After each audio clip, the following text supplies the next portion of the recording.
Ladies and gentlemen, welcome to Zoom into Wine. It's time for the show and your host, Ian Blackburn.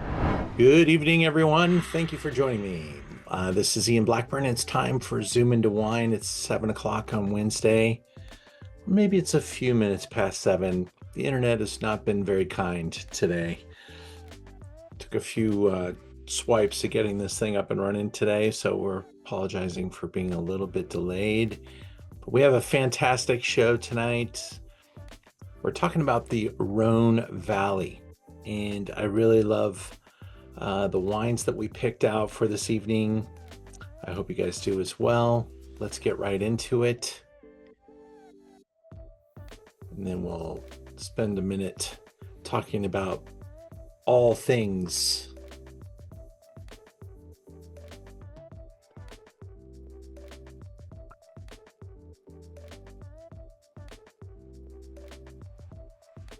The Rhone Valley, I'm not sure how many of you have been there, but it is a really dramatic place to visit. Screen to show little baby Yoda back there. Better. And there's so much history, so much reverence for some of the regions, but it's a pretty hard-working area. And the evolution of wine, we've seen better and better wine quality. And so, good evening, everyone. Thank you for joining me. Forgot about that. This is Ian Blackburn. It's time for Zoom into Wine. It's 7 o'clock on Wednesday. Gotta mute that out. Sorry about that.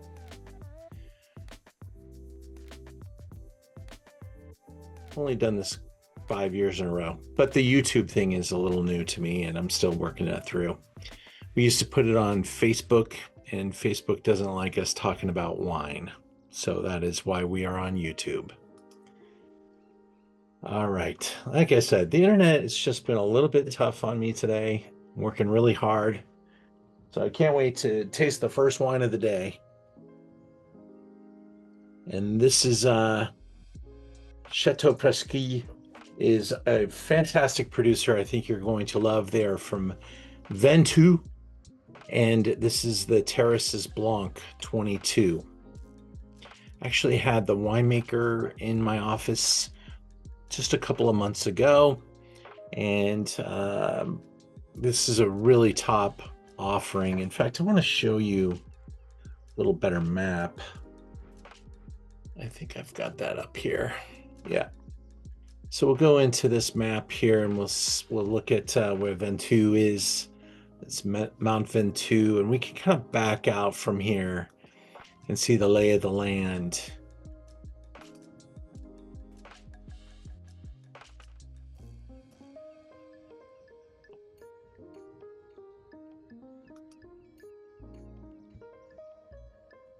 It's really kind of a cool way to look at the entirety of it. Trying to find a really great landmark for you, but it's not popping out like I thought it would. Let me see. Show you on the little map that I have here.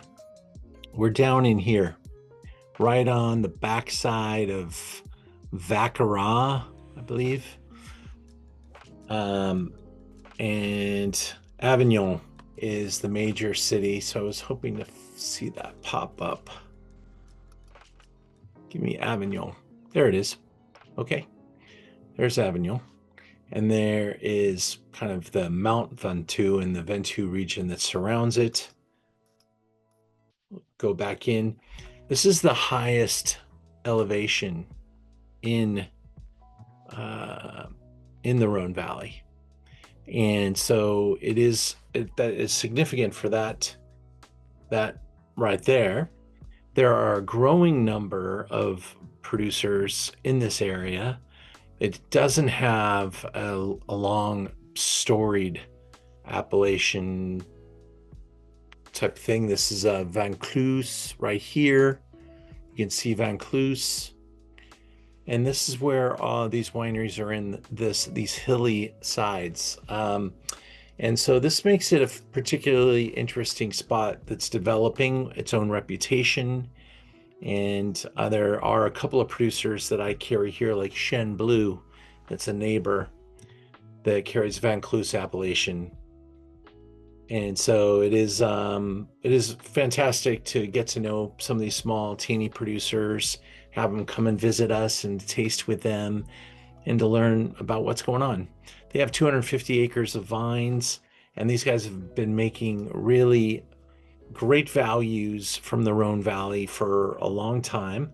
The family's growing, the brothers are working together now, and dad is kind of now in retirement. And the wine that we're tasting today is a nice little white Rhone blend with Rhone varieties like Viognier, Grenache Blanc, Rousson, and Clairier.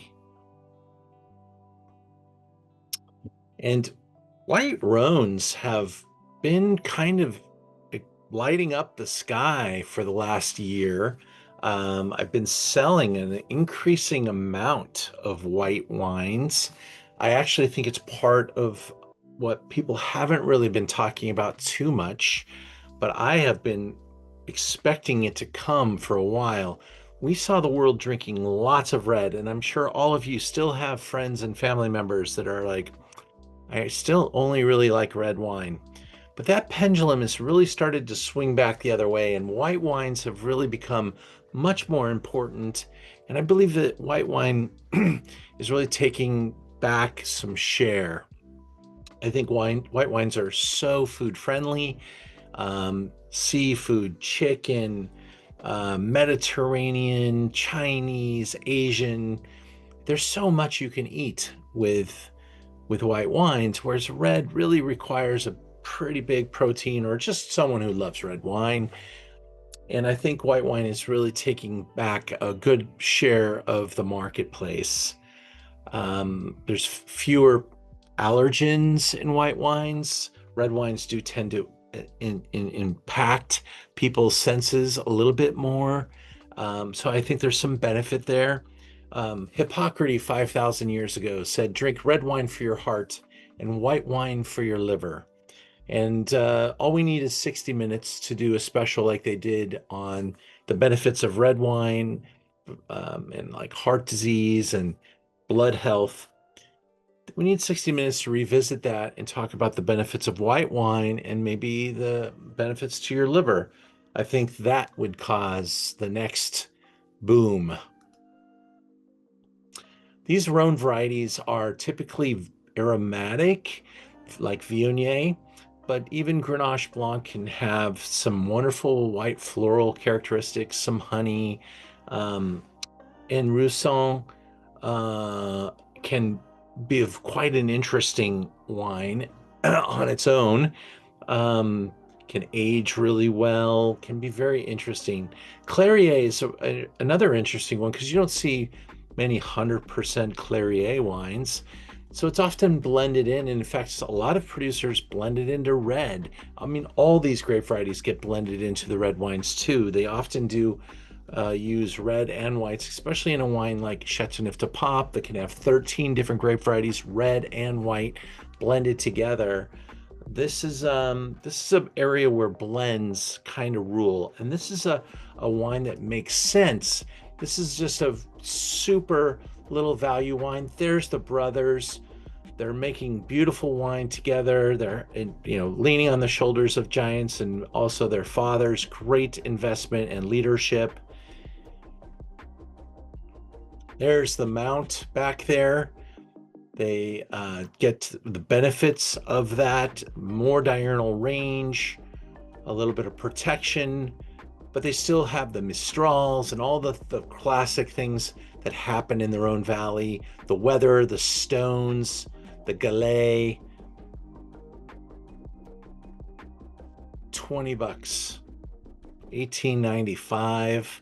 Just a real nice little white wine value. I think it drinks really well at that price point. I'm not saying this is a wine that's $20 that tastes like it's 100. It doesn't. It's just a really nice white wine for $20. Floral, pretty, balanced, not too ripe, not too exotic. There's no wood on this wine. Just really a fun wine to taste. I hope you guys enjoy it. I could drink this all night long. Thomas, I'm so happy that you're here tonight, because this should be in your lane.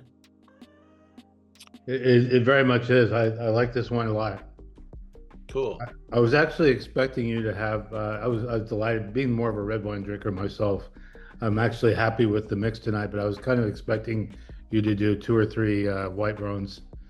But it's all good. Yeah, I could have. And there'll be other moments. My white Rhone selection is getting more interesting.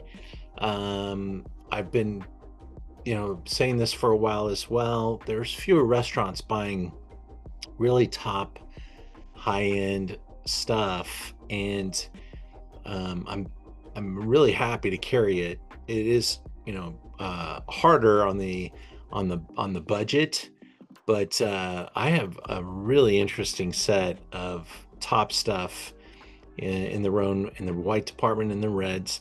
But the white department, I've gotten some really very hard to get wines like Yves Gangloff, and those are over $100 a bottle, and they would punish my cost on the Zoom, so I have to figure out where I'm going to put the dollars.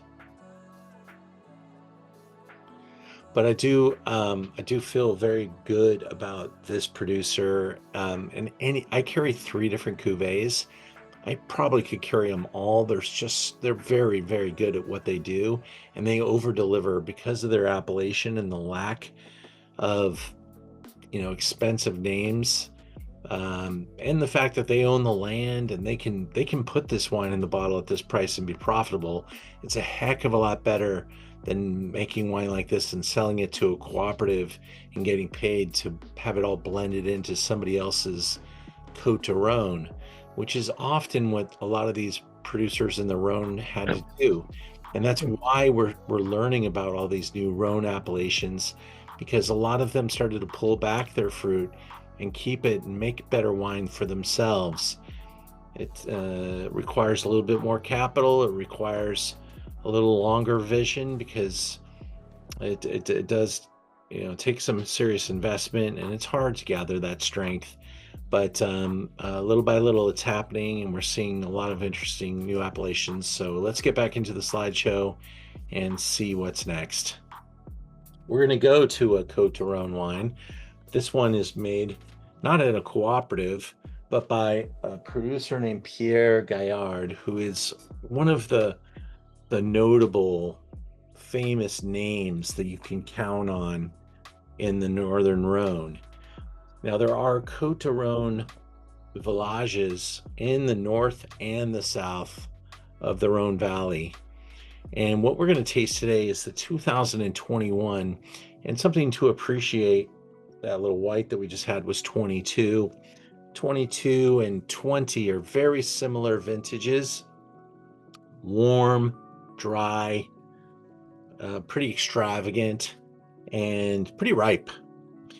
21 is really different, because 21 was a cooler vintage, and it even had some problems such as frost and hail, which really cut back the amount of fruit in 2021. And stylistically, this is a cooler vintage. And while some people really love that gregarious, popping out of the glass type of a character, 21 is much more restrained, elegant, higher acidity, longer living. It's got all the kind of the quality things that the French guys love in their wines. But New World reviewers tend to punish vintages like 21. Gaillard is located up in the Northern Rhone, and the true source of all of the fruit for here is unknown. But I believe that this is a combination of wines that he's buying from Côte Rhone Village villages. So there's villages that are rated for Côte Rhone. And then you can take some of your better fruit and blend it down. The French call it repli. You can blend it down into a Côte Rhone. And this is where he can get even more creative because he makes quite a few wines in the Northern Rhone appellation. Check out the home of Pierre Gaillard. Look at that hillside.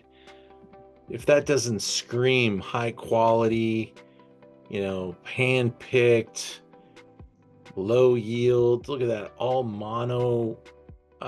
They're growing on, this is very modern, one cane type of training, and just pretty, it's a statement right there. And you can see that soil and the kind of the way this all the fruit is growing on a hillside, steeper, slopier soils. This wine is 70% Grenache and 30 Syrah. The really cool feature on this is the label, which may be on, now that I've blown it up, a little hard to see, but I will show you. I think I've got it on the website in the next slide, so we're going to go there. Grenache is a really, I think, taking some huge share in people's interest in wine. It is kind of softer and more tender, kind of like a Pinot Noir until you get to the tannins. So we kind of describe it as like drinking Pinot with muscles. It's got some power and some oomph, and it is the grape of the south of the Rhone, whereas Syrah is the grape of the north of the Rhone. Here's a picture of Pierre Gaillard. And this little wine did get a nice score of 91 points. And at its price point, this is a really nice value. And I think you can see the label a little bit better, but there's a picture on the bottle. Maybe if I go off screen, let me stop share and see if you can see it better. Yeah, that's better. And it was a photo taken after World War II, and the young French girl wearing a little cape goes up to a U.S. soldier who's walking by and hands him a bottle of wine and thanks them for their service. And this is a kind of why I carry this wine. It's called Operation Dragoon. And it's an American soldier receives a gift from a girl in southern France, 1944, U.S. Army Center of Military History. And there's a little story about that day on the bottle. And this blend of 70 Grenache and 30 Syrah is homage to all those people who liberated the Rhone Valley, bringing peace back to the world. We have a number of holidays throughout the year that we celebrate our country, our military, and this is just a really nice little bottle for one of those little occasions. And so I've carried it for several vintages and continue to kind of, I'm a little bit of a geek for Pierre Gaillard, so I carry a number of his wines. I try not to carry more than like 2 wines from any one producer. So it's usually this and something else from Gaillard.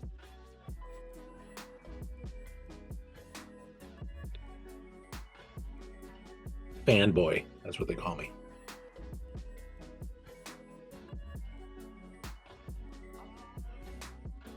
Grenache, and when it's done like in the hands of Pierre Gaillard, it's very savory.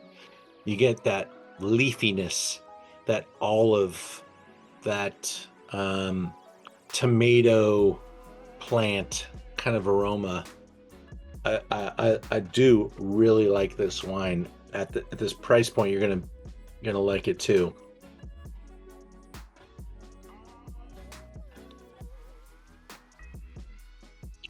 It's actually, it's great when I opened it on Monday. It's even better today. I say that a lot about a lot of wines. I love our little decanters and how they make the wines just, slowly open. And this is showing it off its stuff. Not powerful. Got some really good balance. Some really nice. The Grenache is kind of the pretty, softer, more forward character, and the Syrah kind of comes in and gives it a little bit of attitude on the finish, a little structure and power. I'm guessing, because that's how that I would describe that. I did just buy some more 21, so the screen says I have 6, but I think I have quite a bit. 27. I buy this about 36, 3 cases at a time. See how the internet's just taking its time, giving me the picture. Been that kind of day.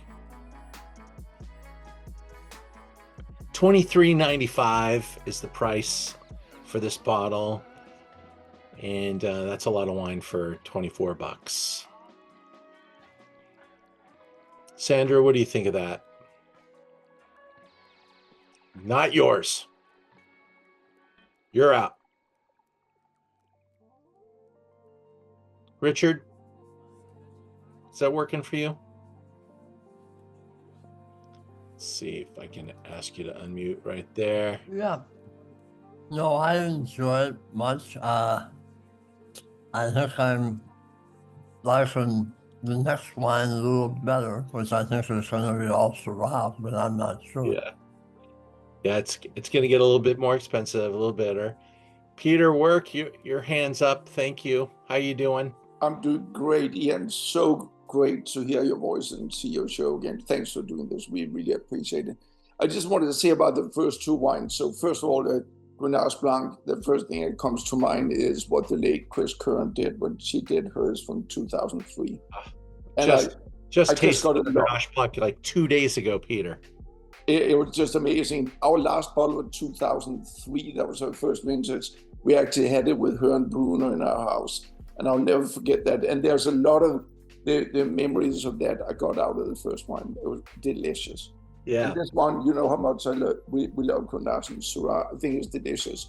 And these 2 wines are, in my mind, just excellent examples of how much value you can get out of buying wines from Europe. I know I'm stepping on my own toes here, but great choices. Peter is a very accomplished winemaker in Santa Barbara, and a leading specialist in organic and biodynamic grape growing in Santa Barbara. And Peter, I heard a rumor, and I think it's more than a rumor, you sold your vineyard, but you're maintaining your brand. You are one of the few people that really understood what happened. Rebecca is sitting next to me. We actually now live in a house in Los Alamos where we moved to. And outside our window, we look, when it's light, we look at a vineyard called Portico Hills that we don't farm. And we're happy with that. But we still make wine. Good. And it's called Ampelos. And Peter's, I'm very fortunate to have Peter as a guest every once in a while on the program, and he participates actively with us, and we really appreciate the support, Peter. Thank you. We're going to move into wine number 3 unless anybody has any other questions. Here we go. I love your honesty too, Sandra, even if it hurts my soul sometimes.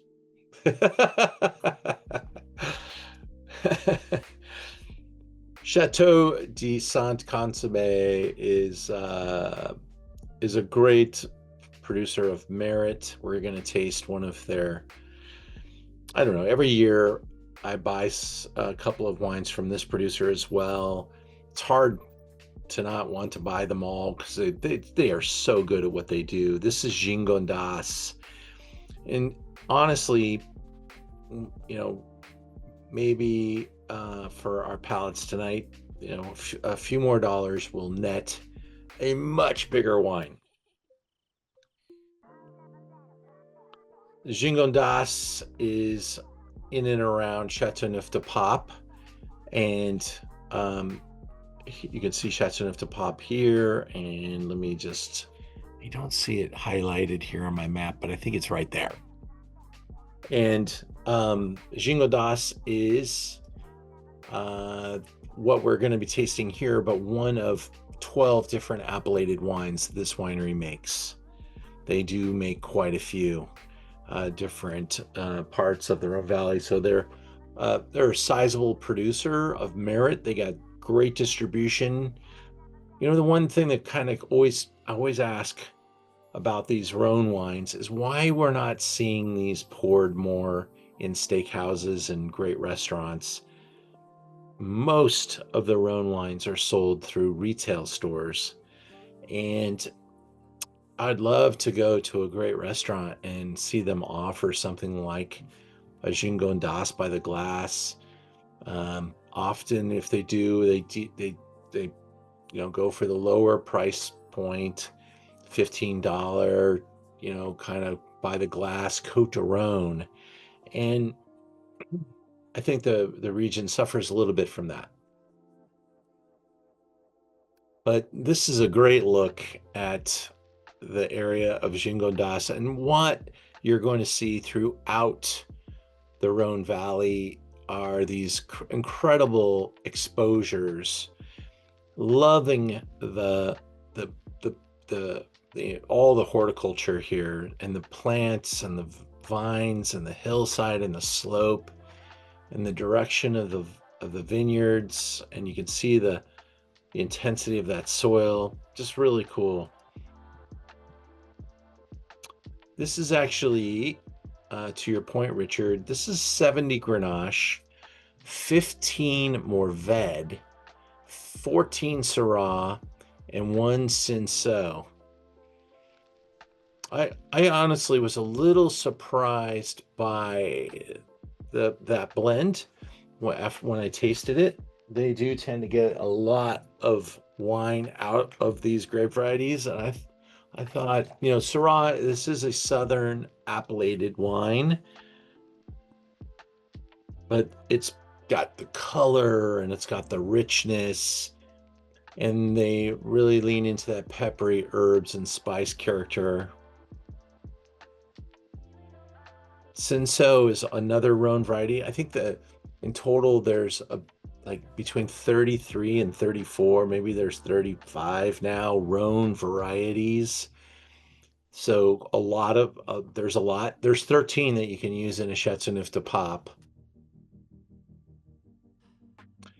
This wine got 94 points by James Suckling, and he describes it, one of my favorite words that he uses is precise, because this is like textbook Gigondas.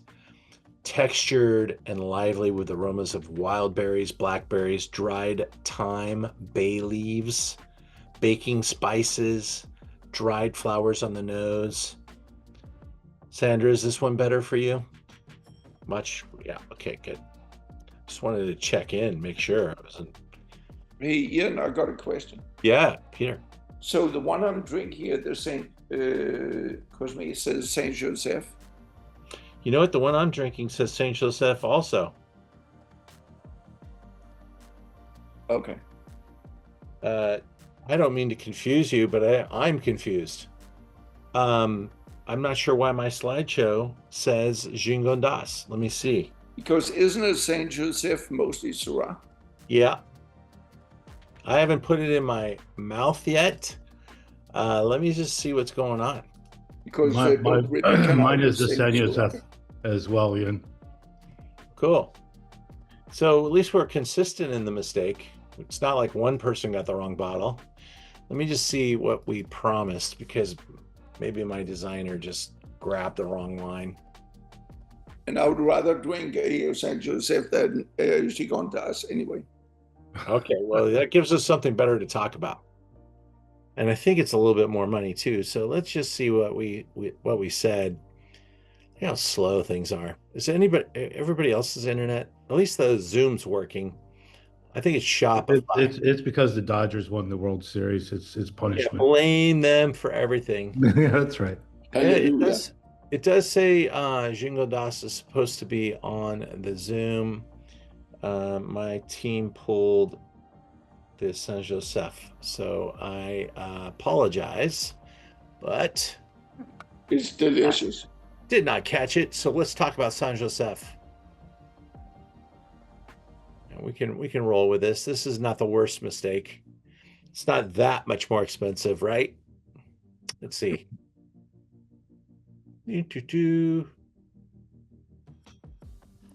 So we're going to be in the northern Rhone. So you're saying this is a Syrah then? Yeah, you got it right. All right. That makes me feel better. I'm sitting here talking. I'm just talking, reading through my slideshow. Didn't notice that the bottle was different. I told you I bought a couple of these wines, and that's what happens when you do that. And if we had 6 of them, imagine the mistakes we would make. Okay. Give me Rhone. Come on. It's a great wine, Ian. Yes. Same producer, same story. But we are in the north.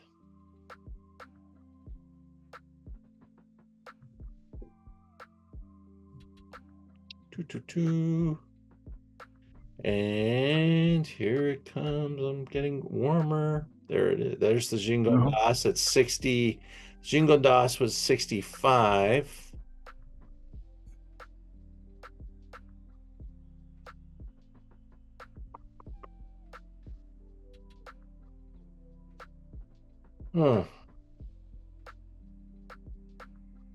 Here's another way to do it, because it's taking too long. Sorry, guys.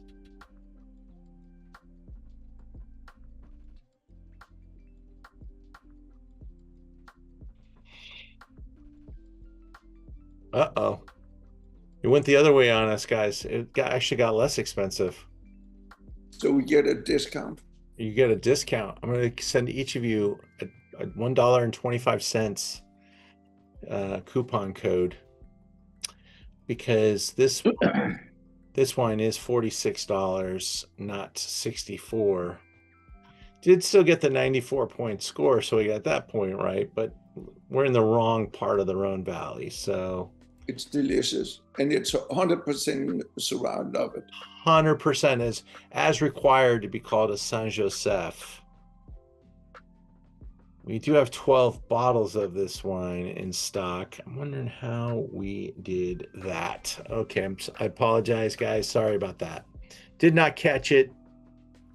And we don't make a lot of mistakes, but when we do, it could have been much worse. So go for it, Peter.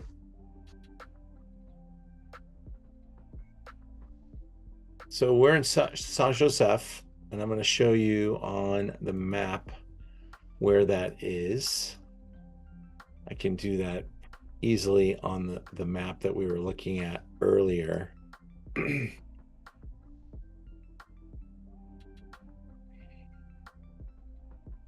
on, cooperate with me.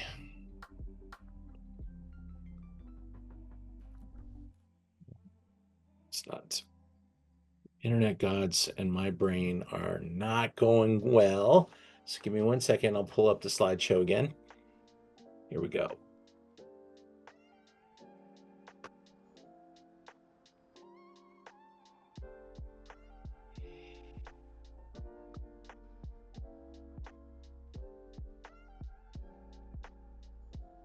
There we go. So you're in between basically the north white country up here, Viognier land, and Hermitage in Saint Joseph. And this area is really rough. It's steep, it's rocky, and not as inhabited as down here in Avignon.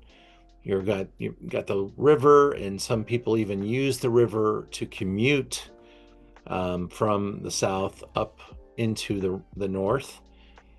Everybody see my screen okay and see Saint Joseph right here? I'm going to just do one more thing. I want to show you the hillsides of Saint Joseph.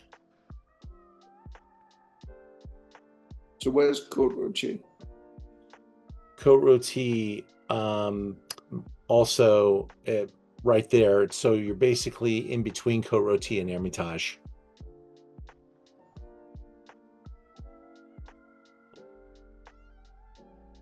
Hillsides of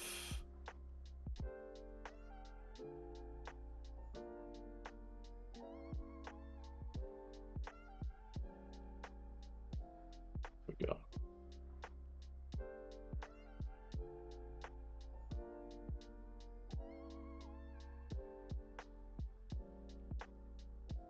You can see some of these photos. I'll click through here, just a couple.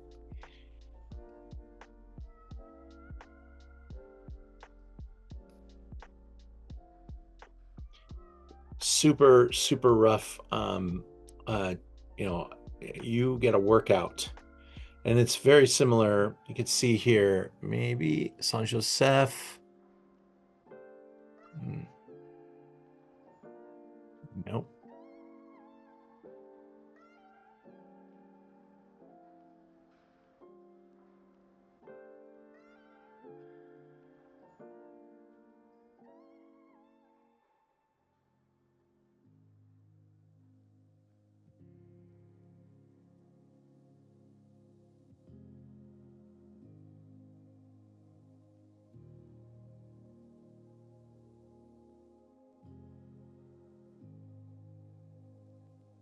Let's go here. Looks reasonable. There you go. There's Côte Rôtie's at the very far north part of the Rhone Valley. Condrieu right below it. The one Chateau Grillé with its own appellation. Then you get into Saint Joseph, and there's Hermitage and Crozes Hermitage. And this is the north, basically. I don't think you're showing anything in. Sucks. Let me do that again. Côte Rôtie, Condrieu, Chateau Grillé, Saint Joseph, Hermitage, Crozes Hermitage, Cornas, Saint Péray. These are all really Syrah, exclusively Syrah. They really do not blend. The only blend you're going to get is in Côte Rôtie, where they blend white and red grapes variety together during fermentation, called co-fermentation, Syrah and Viognier. But everything else is mono-varietal, dedicated to their steep hillsides. Down here in the south is where you're going to blend. And most of it's based in Grenache and then a little Syrah. And in fact, 30 years ago, there was hardly any Syrah in the south. Nobody wanted to confuse things, but Syrah started to grow a little better in the south, and it obviously was getting more dollars involved, so Syrah continues to take some share of the southern appellations.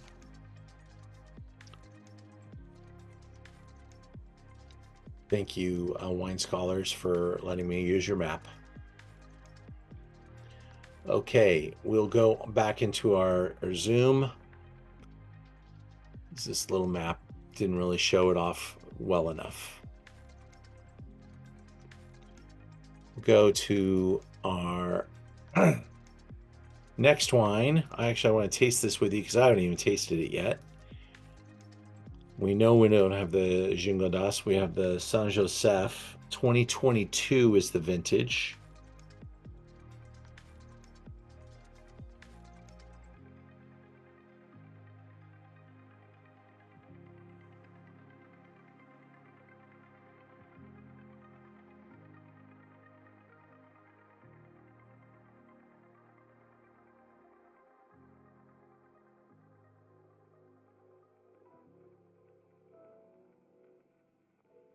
So my process is on Monday. We have the bottles up here, and we open them, taste them as a team, checking for flaws, putting the wines in order. And none of us noticed that this was the wrong wine, so that's when I should have noticed it. There is a little bit of a kind of a gaminess in the nose. That fruit is really kind of restrained. It's grown in very steep clay hillsides, not quite as stony, a little bit more moisture involved in the north because of the hills, a little less wind in the north, a lot more wind in the south. They call them the Mistrals.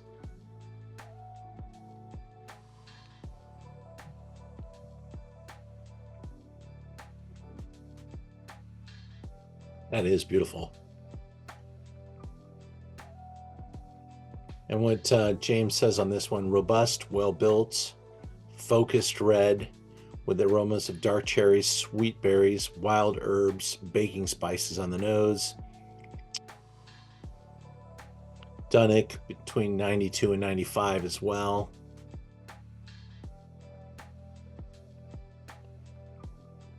Peter, have you ever heard of Serene?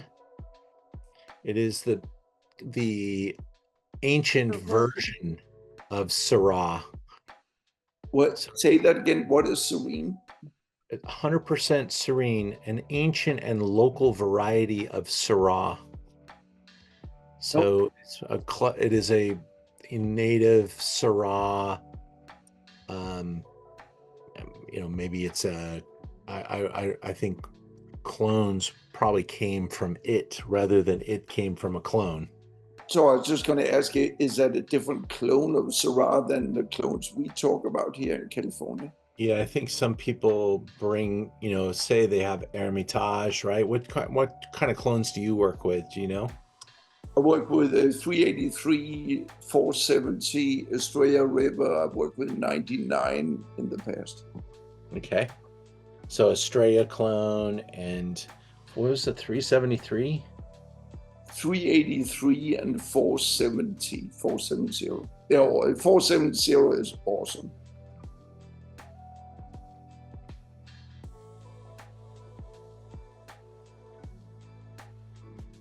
Let's see if I can do Syrah clones. UC Davis. So if you've never done any look deeper into this material, you can see there are going to be a large number, and they give each of the Syrahs a different number, and then they can even tell you like where that Syrah clone is found. Sometimes there's Australia. Here's some Alban clone number 36. You said 470, you got it right there. Yeah, look at that. And it's funny with the Alban clones, right? John Alban, those are the ones that we called Samsonite clones because they came over in a suitcase. Yeah. When you weren't supposed to do it, but they didn't have, they had slap the wrist type of stuff happening. And so people were bringing back cuttings from famous spots. And what you do is you look for the most beautiful vine in the vineyard, and you take a cutting from that. That's called mesoselection, and then you propagate that vine, and that's how most of California was planted. Cool. Well, we take lemons and turn them into lemonade around here. I hope you guys didn't mind tasting a slightly different wine tonight, but great producer, great result. We jumped straight from Grenache to Syrah in a little bit more assertive way than I meant to, but now we'll return to our regularly scheduled broadcast, which includes a commercial. I'm going to Ojai this the Saturday the 15th, actually. We're taking a day trip to Ojai. There's a choice to drive with me from downtown LA or to meet me there. And we've got a really fun day. You can read all about it on the website, learnaboutwine.com. We're also promoting other trips right now. In fact, I should have added Napa back in. We did have a cancellation. Unfortunately, one of our guys just got hired in a great new job and he needs to be here. So we're going to open his tickets back up at the end of January. Two tickets to Napa Valley in January. It's the last weekend of January. Then the last weekend of February, we're going to Oregon. April, Sardinia. October, Paris and Champagne, and then London and Kent. And November will be New Zealand. Tomorrow night, I'm doing a absolutely almost obnoxious dinner at Providence because it's only the greatest wines that were ever made. One of the benchmarks is going to be the 49 Chateau Latour that we're opening, 55 Cuvée Grand Reserva Rioja, Salon 2002 Champagne. I have 2 spots for the dinner if anybody wants to come and join me. We move into wine number 4. And this is why I didn't catch it. Because we had Domaine Courbis, who we've had on our Zoom before. And we're going to show a higher tier Saint-Joseph. And so I thought, okay, yeah, that makes sense. We're going from Côte de Rhône to Saint-Joseph to a higher tier Saint-Joseph. So can everybody see the screen with Domaine Courbis? My screen says you're there. I just want to make sure you are. It's a 96 pointer. It's also a 2020 wine. So it's got a little bit more time in the bottle and it costs a few more dollars. So this is, Robert Parker was instrumental in pointing these guys out to the world. And these guys have a much more modern twist, whereas Saint Consomme is much more classic, kinda. At least more classic compared to Courbis.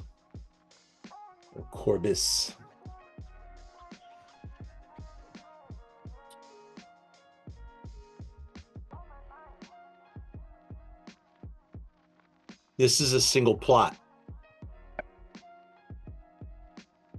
La Côte Sud. Brought in by teeny importer.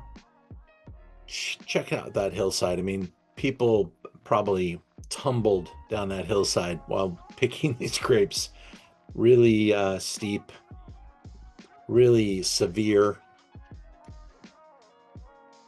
100% Syrah. The nose here is going to go in a radical direction. There's nothing that this producer makes that isn't like on the extreme side of the appellation in a good way. Super high quality. They're pushing things into a ripeness and a richness and almost a I don't want to say candied because that would mean overripe or oversweet. I'll let you decide where you like your wines a little bit more in that earth classic style or something that looks a little bit more modern, that's really got impeccable wine making involved. It's really interesting trying those two Saint Joseph next to each other. Yeah. Because I think, like you just said very well, is that what we got right now, the Courbis, is much more polished. I think it might have a little bit more oak, but I think the Cosme is much more rustic, much more authentic for me. I like it better. And you prefer it, Peter? Definitely the Saint Cosme. Yeah. Yeah, this is always the case, right? There's always somebody in town that's representing kind of the heritage of the place. And then these guys come in with a much more modern look on things, even their building. and do something that's pretty flashy. We were off the microphone. Rebecca was saying her bases and floral for the Saint Cosme. Beautiful. Yeah. Where this one's really got that almost blue kind of baked fruit. It's, I mean, my mouth waters smelling this wine, but it's definitely got that color has there's shades of purple that we jumped right over between the Saint Consomme and this one here.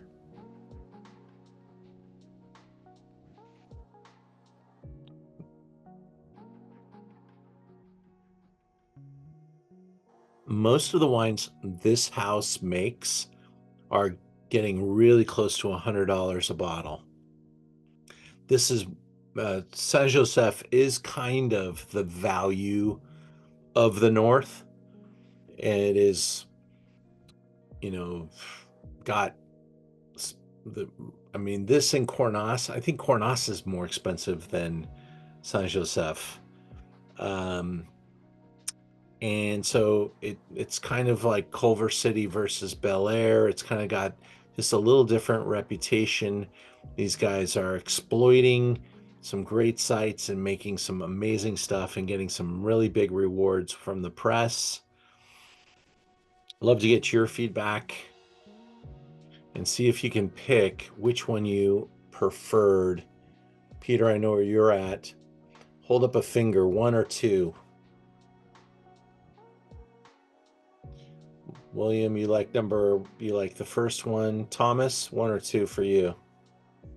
I am going to say that I like both of these wines, but the Saint Cosme just kept getting better and better in the glass as it opened up, and really a wonderful, I guess, traditional wine. Both of these are excellent, though.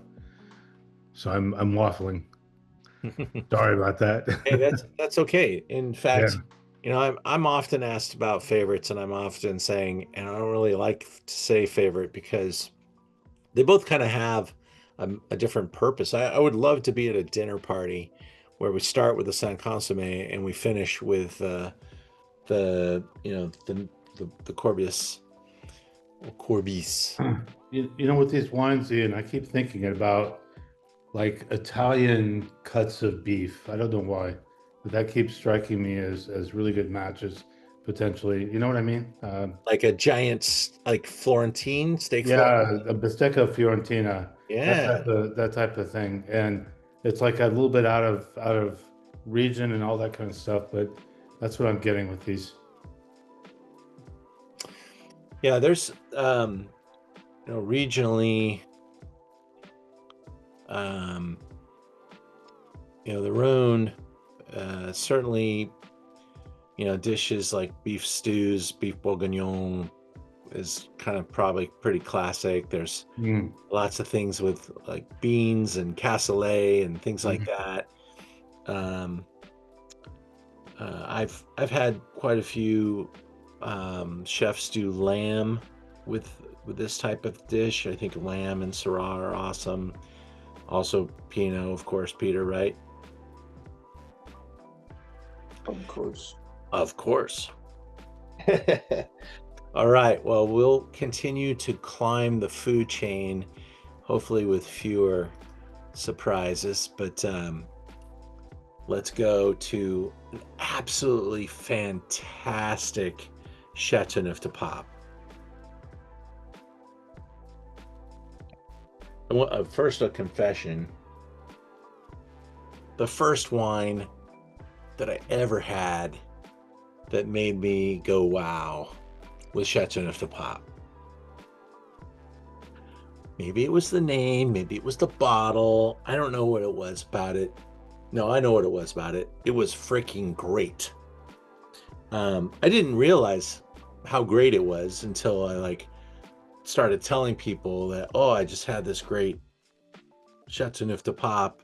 This was back in the early 90s. I just finished cooking school, culinary school. I did that contiguous with my degree in hotel and restaurant management, thinking I was going to work in the kitchens and be involved in owning a restaurant someday or something like that. I had no idea about wine though. I really didn't. I was just turning 21, and I got invited to go to the Napa Valley with a bunch of wine collectors, and they brought the goods. They brought some serious stuff, and each day was a different theme. These were not your casual type of wine collectors. We were talking about each one of them probably brought $10,000 worth of collectibles, and we drank them all. There were 6 of them, 2 of us going with them.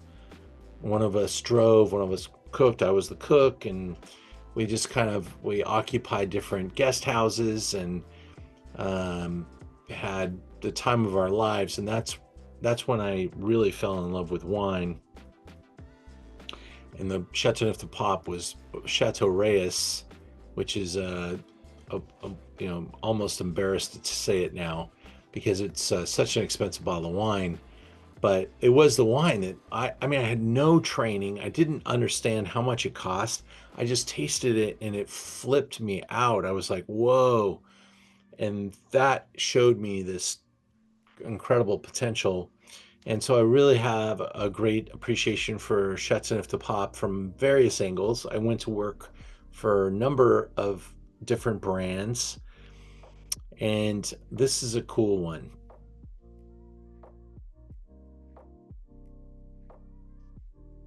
In 2022, we're outside of Avignon in Châteauneuf de Pape. The Pope blessed this land in the 1400s. He was eventual popes that replaced the first pope was really apparently quite great, and people loved the pope, and then sequential popes got worse and worse, and there was some really bad popes, and they burnt the pope out of town. They burnt down the pope's castle, and it stands still above Avignon as a reminder to future popes to take good care of people and to be nice. Véronique Marais makes this wine. Eugene Marais bought the property in 1912. 16. Yeah, do you know the blend of the grapes in this? Yeah, we'll get there in just a second. So Véronique took over the winemaking in 2007, and she has been elevating this house ever since. Very classic. This is what you're going to find in Châteauneuf de Pape. It's kind of like they live there, they work there. It's a living, working property. And a lot of wineries around the world have a lot in common with this hardworking Shea. 95 Grenache, 5 Mourvèdre. Licorice, dark fruits, balsamic notes. Isn't it unusual only to use 2 varietals for Châteauneuf de Pape?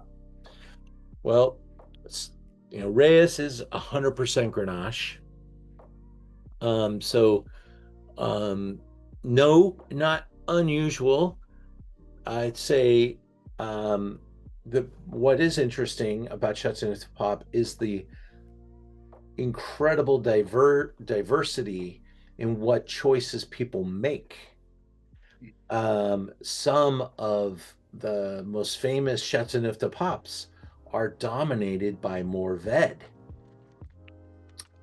Some of the most expensive as well. Beaucastel, homage to Beaucastel, which is $500 a bottle, 100% Mourvèdre, or dominated by Mourvèdre at least. So Mourvèdre, young grapes tend to be gamey. You can see that word there. Mourvèdre, typically the M in the GSM, but here it's just a GM. That nose is so cool. Little balsamic, little, natural winemaking here. Talking about indigenous yeast. Ian, Yes, go ahead. Curious, it seems to me there's been a trend of doing less and less whites in the Châteauneuf de Papes. Is that just a misconception I have, or is there actually a trend that way? I carry, if you look at all the Châteauneuf Papes I carry, and it is a category that you can get lost in. As much as I love Châteauneuf de Pape, it isn't the world's fastest selling category. So I usually carry, a spread of price points, but I only have one in each price point. And so if you look at the different ones that we have, they each have a really different approach in their blending.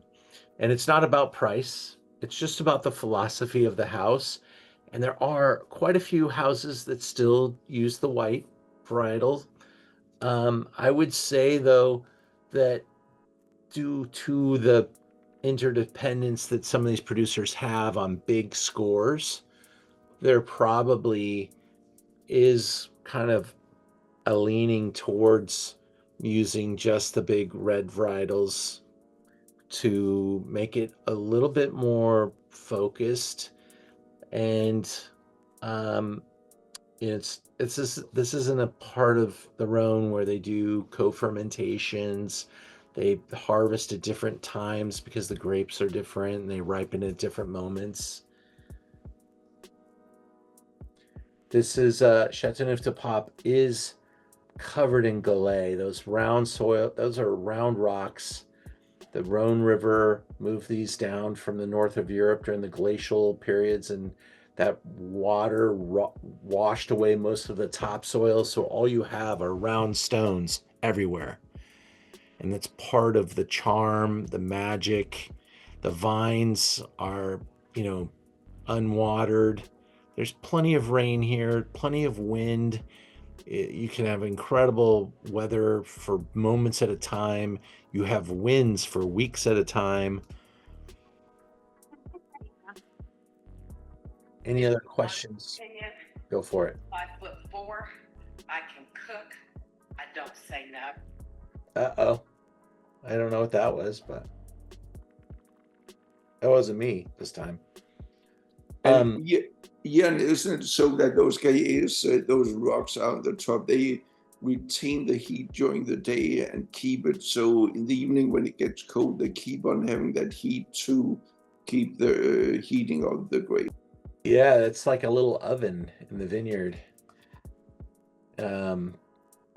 Also, the papal seal on the bottle, they're basically, to make Châteauneuf de Pape now, I believe you have to put it in this bottle. And they all use the same bottle. Or they've maybe gotten a workaround because they've made their own bottle and they put their papal seal on it as well. There might be a couple different iterations. I tend to remember like some that had more key, less hat. But I think today they're really going towards like one bottle having a very unified message.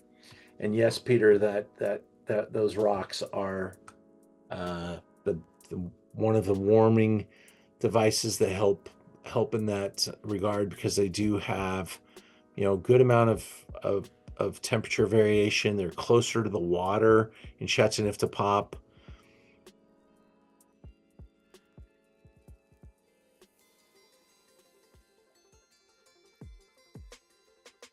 James says here, sweet cherries, dried herbs, bay leaf, baking spices. Dunnick says wild strawberry, cherry fruit,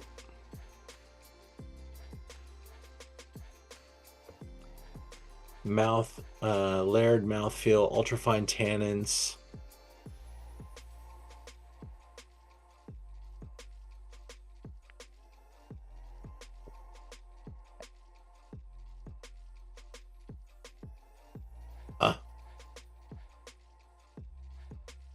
$70. This is like right in the middle, maybe on the almost the not the lower tier, but this is like, you know,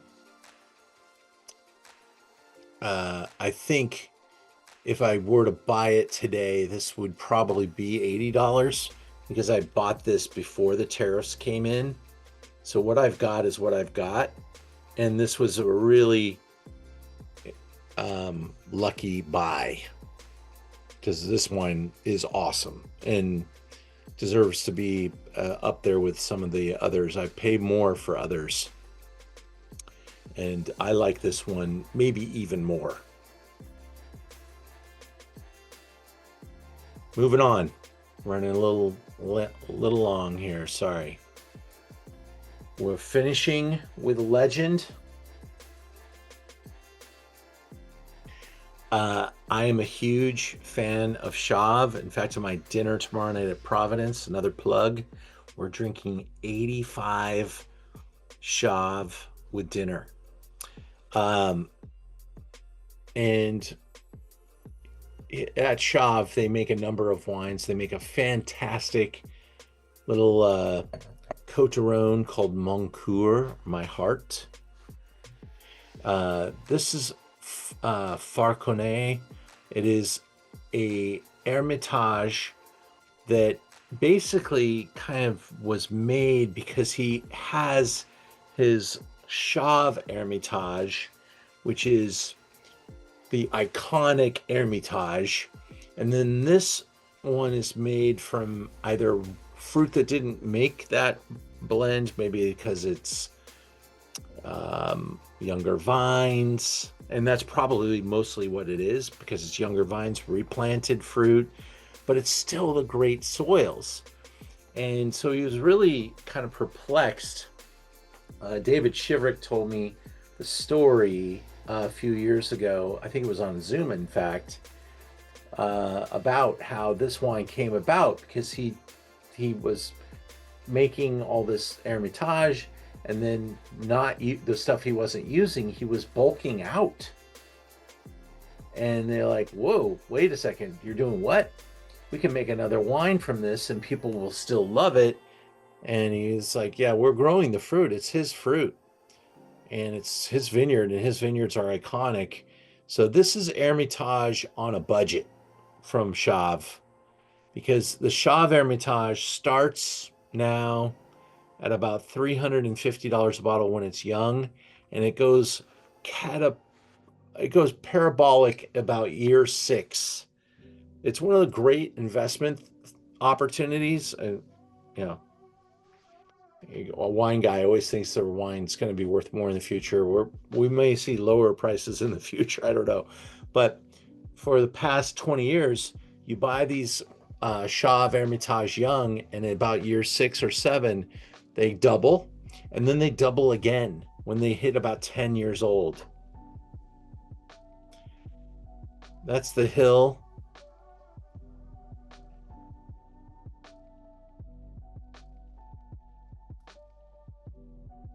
That's his hill.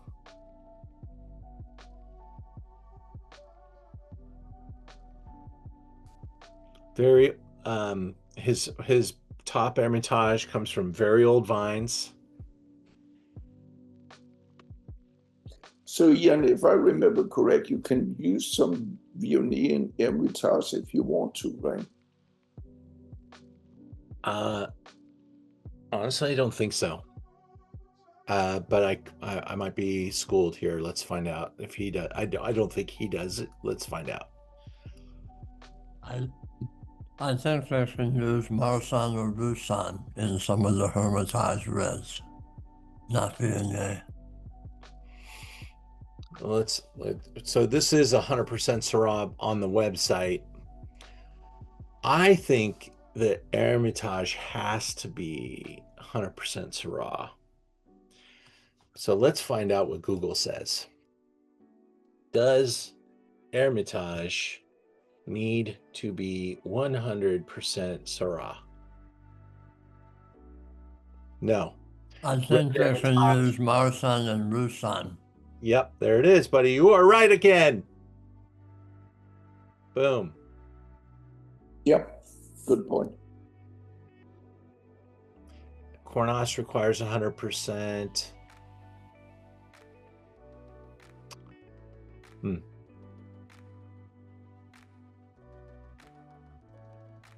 Good job.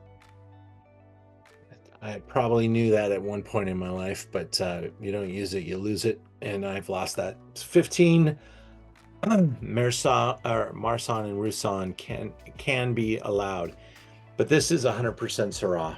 This one here, Beautiful. gorgeous.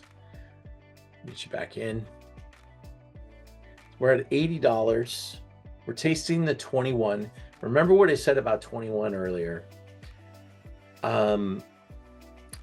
21 is classic. 20, 22, 23, warmer, more opulent.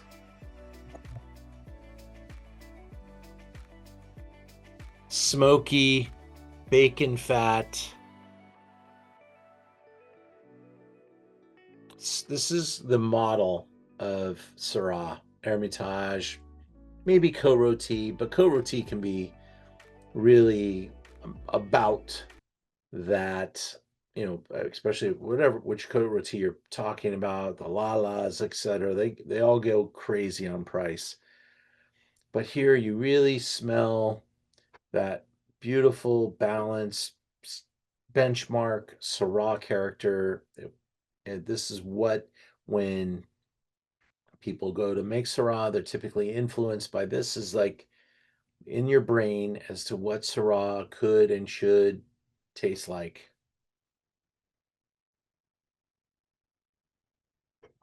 It's got the spice, the melange of spices, the wonderful cherry characteristics.